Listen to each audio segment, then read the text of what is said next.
This is Beyond a Reasonable Doubt with your hosts, Mark Garrigus and Adam Carolla. Yeah, get it on. Got to get on. The choice to get on mandate. Get it on, and welcome to the best 15 minutes or so in the universe. It's Beyond a Reasonable Doubt.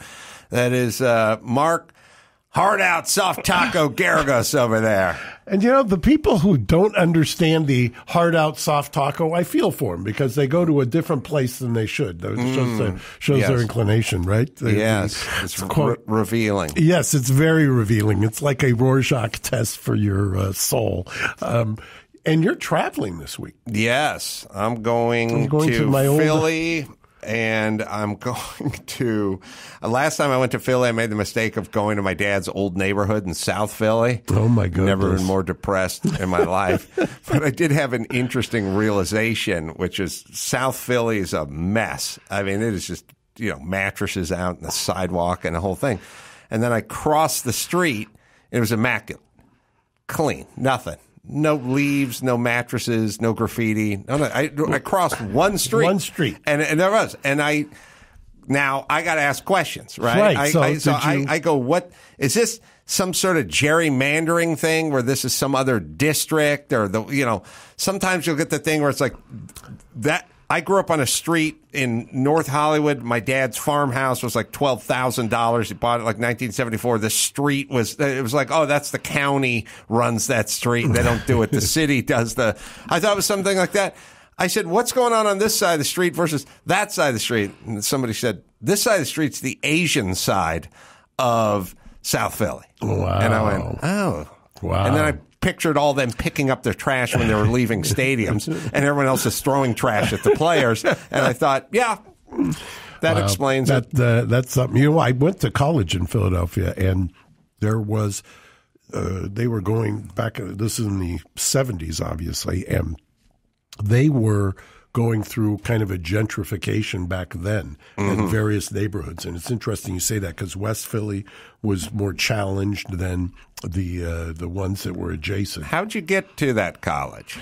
I was told the story today, and it's funny you should ask that. My mother, I got into Stanford. Really? My mom, that was her dream. I mean, so that's surprised. Holy shit. So she grew up in Fresno.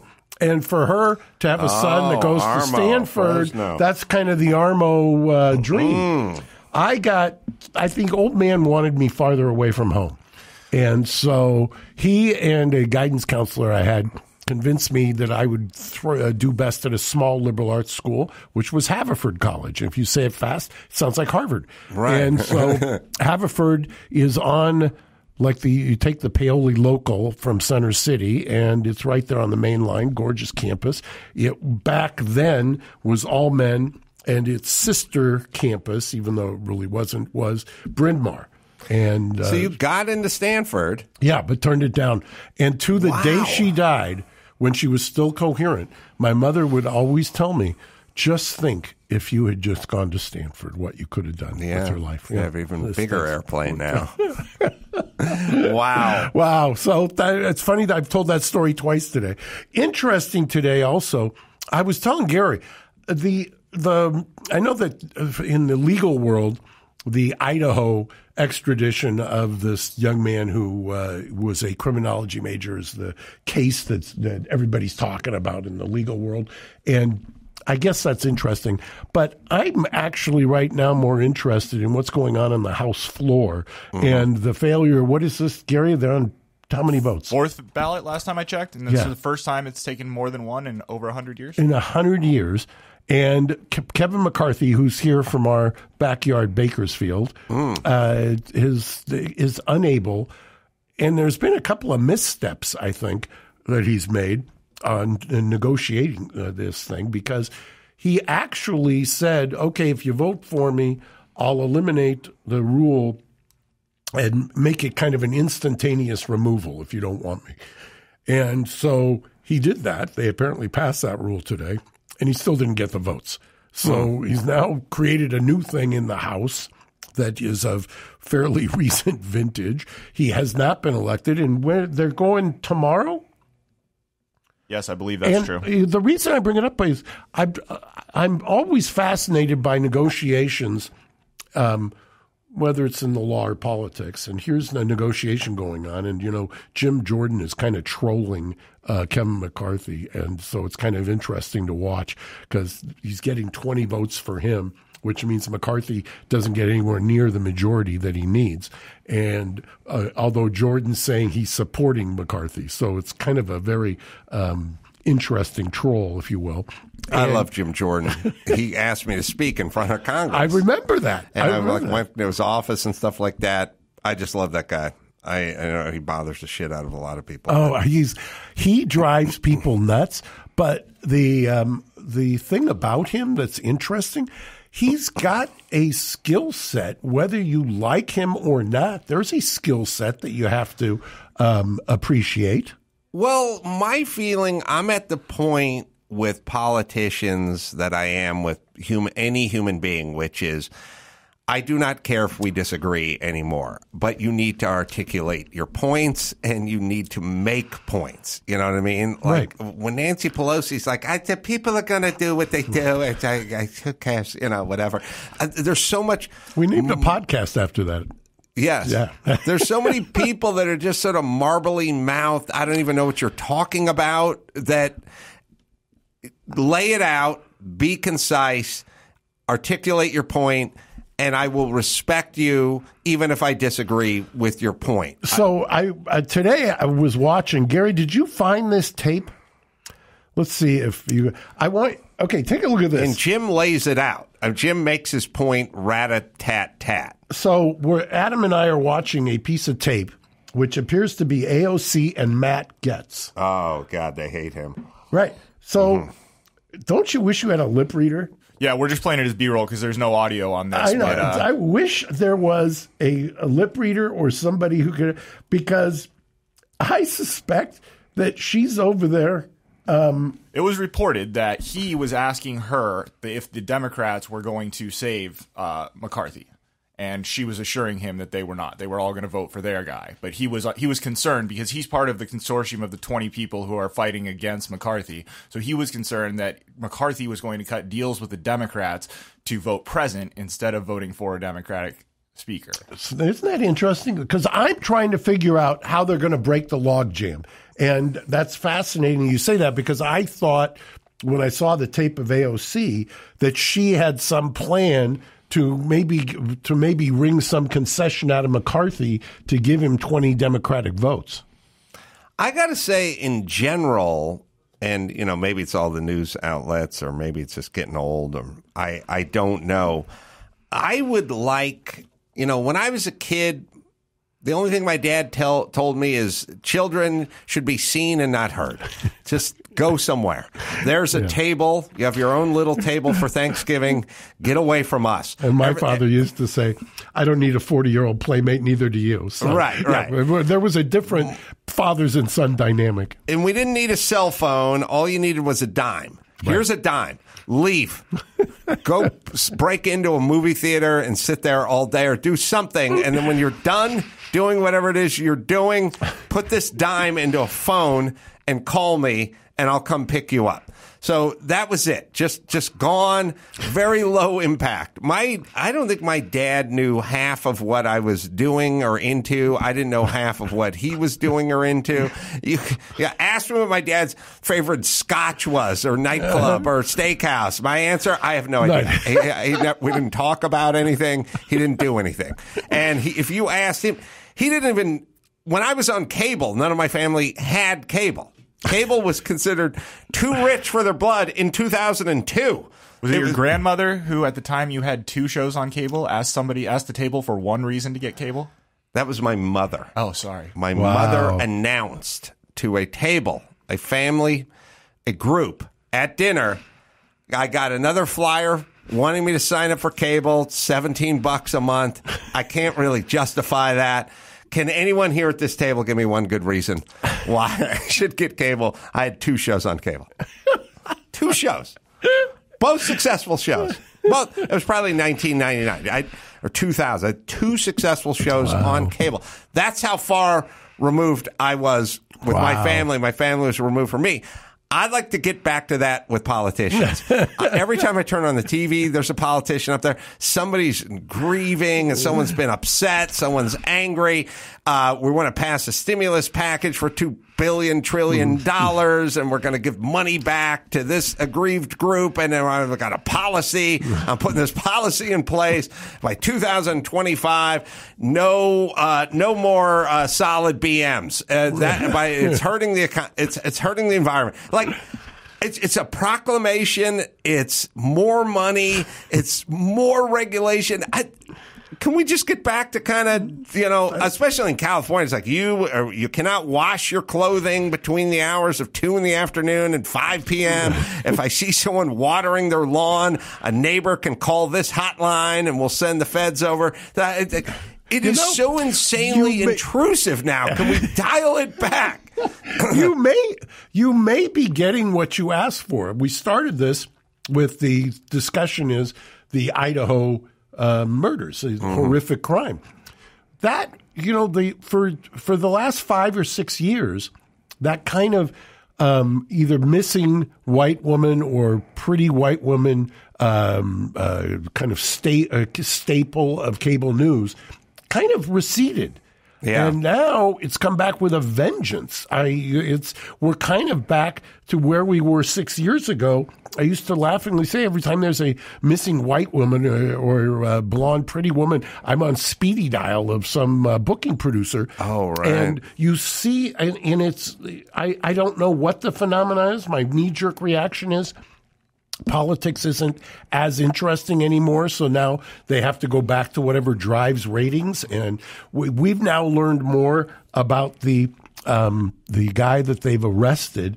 I've learned more about that in the last 2 days than I know about some of my cases that I get paid for. I mean, it's unbelievable the amount of information that's out there breathlessly talking about this guy was a criminology major and he's got 2 steps removed from BTK because he studied under a woman who wrote a book about BTK, the bind, torture, kill serial killer. And last night they were talking about how suspicious it is that speaking of fathers, his father flew out to him and they drove 3,000 miles. And, it's a 28-year-old son. I'm thinking to myself, well, I would love to do that. Jake wouldn't want to, but I would love to, fly somewhere and drive cross country with Jake. He'd probably reject it, but they're looking at that as not using transportation, not wanting to go through an airport or something. God only knows, because if you're trying to me, it's a fact that helps you, because if it's a pre-planned trip, which apparently it is, and it's a father going with his son, and they're driving the very car that everybody's talking about, which is a white Hyundai Elantra or something like that, you would think, well, that's not a consciousness of guilt. Then there was he hasn't talked, he hasn't cooperated yet. So they banged down the door and arrested him, and he's 28 years old, and he's in custody, and he's got a public defender already in Pennsylvania and another public defender in Idaho who are probably telling him, shut the fuck up, right? So it's suspicious that he's not talking, and that. All of this stuff is just, I have deja vu to the days of arguing with Nancy Grace on CNN. It's come back with a vengeance about these cases, and Nancy made a career out of it. Yeah, she just. Well, everyone is guilty in her world, and just recently, maybe the Casey Anthony thing, which came the new documentary. I'm fine with evidence, but they go like 2 months after her daughter went missing, she got a shoulder tattoo. Don't you find that a little bit suspicious? It's like, not really. No. So you get a parrot tattooed on your shoulder 2 months. 2 months. Mark, if I abducted one of your children, would you get a parrot tattoo? And it's like, this isn't evidence. This is up there with he called the cops after he found his wife in the tub and he wasn't crying hard enough. No, exactly. It's not evidence. I'm down with fiber samples and DNA and blood and everything else. I'm not down with she went out to a hootenanny 2 days after discovering her son had been lost. It's like people do different things. Well, and then they always say, well, would you do it? Would you do it? That's neither here nor there. Right. I don't even understand that kind of thinking. Well, what is the evidence on this guy? So far, as far as I know, this is what they did. They had some unidentified DNA at the scene of these grisly, horrific murders. They then started to try to piece together, because when I call it unidentified, when they apparently ran it through the databases, there were no hits. So they then went to genealogy style databases, and there are some that you can use for very serious crimes. And they started to piece together percentages. And if you believe what's being leaked, and I say this because it's obvious it's not the defense who's leaking this, it's obvious it's the cops, if you believe that they then constructed a profile of who this could be, and he was apparently on the profile. So then they have to go get his DNA and do a one-on-one match. And supposedly, and the cop is very cocksure about this case, because he was asked yesterday, and I watched him on tape say, he's 100% certain there's nobody else involved, 100% certain. And that's quite a statement. And they've got a probable cause affidavit. I don't know, did he waive extradition today, Gary? Yes, he did. Okay. So he's waived extradition. He also, if you believe his public defender, he's anxious to exonerate himself, and which may be another reason why he's not talking, by the way. Is there any motive whatsoever? They haven't unsealed the probable cause affidavit, so we don't know what the evidence is. They have not, as far as I know, revealed the DNA matching, although they claim they have that. And by the way, the process to which you get it, as far as I can tell, is not admissible in most jurisdictions. The DNA would be, but the process on how you get there.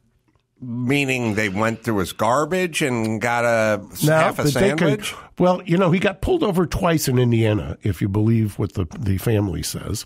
And those could be pretext stops where the FBI had a local police pull him over, and then maybe they got something, hand me your license or something like that, and took a sample, walked back to the car. Who knows? That could be one way they could have done that. So you're saying if the DNA matches, it'll get in. But the process the way they got there, the way they get there, by using those databases and piecing it together, that is not, it should not be, or I would challenge that method for getting there. That's now a cold case situation that they use. They used it for, I think, Gary, the Golden State Killer. Here. Yeah, it was one way they solved it. It's an interesting concept, especially for an old anthropology major like me, is to look at the genealogy, piece together the DNA. You're never going to get, by the way, doing it this way. You get cousins, you can go out pretty far, and then you have to, it's a fascinating way to do it, or investigative methodology, but you're not going to be able to get that admissible, in my humble opinion. What will be admissible is when they take a swab from him and then match it to the DNA that was recovered at the scene. So then the question was his DNA there? Was it a transference? Had he ever been there before? And what other evidence do they have at the scene which links him? It's been reported that a car that looked like his was in the vicinity. Right. But there's a million white Alondra. I was, right down the street. There's that rent-a-car place. I just noticed, and as I'm driving by, it's filled with white Hyundais. All right. Well, we've exceeded our 15-minute time limit here. Yes, we had too much fun. Sorry. The stories of your dad I could listen to all day. Friday, by the way, and Saturday, I'll be in Philly at Helium Comedy Club doing 2 shows Friday, 2 shows Saturday, so you can come on out and say hi. You can go to adamcarolla.com for all the live shows. You want to check out me and John Popper from Blues Traveler. We'll be at the Eco Lounge in Music Hall. That'll be coming up January 21st. And if you want to kind of do our land cruise with us, you can do that. John will be around. It's kind of a instead of a Corolla Cruise, we're just doing it land-based. You go to adamcarolla.com for all that do you info. do that in like a double-decker bus, like the TMZ tours? No, what we figured out is we couldn't do a cruise this year, a listener cruise, because the cruise industry got so fucked up. So Mike said, why don't we just book out a hotel in Dallas, the Sheraton, and John Popper will come there, and he'll do a concert, and I'll do a stand-up show, and we'll do like a live pod, and we'll have drinks, and we'll hang out for that. It'd be like what you would do on a cruise, except you're on land. Yeah. At August. What do you got, Mark? I'm going to shout out to Gigi's this last weekend. They did very well on the New Year's Eve. And also go by Grand Central, say hi to Jake, and mention Reasonable Doubt, and he'll give you, I don't know, maybe some extra Don't cilantro. ask for a chicken taco. Chicken taco. You will upset him. Yeah. Duck skin. Duck skin's good. So until next time, Adam Carolla for Mark, Hard Out, Soft Taco, Garagos saying, mahalo. Thanks for listening to Beyond a Reasonable Doubt. Stay tuned for more bonus episodes coming soon.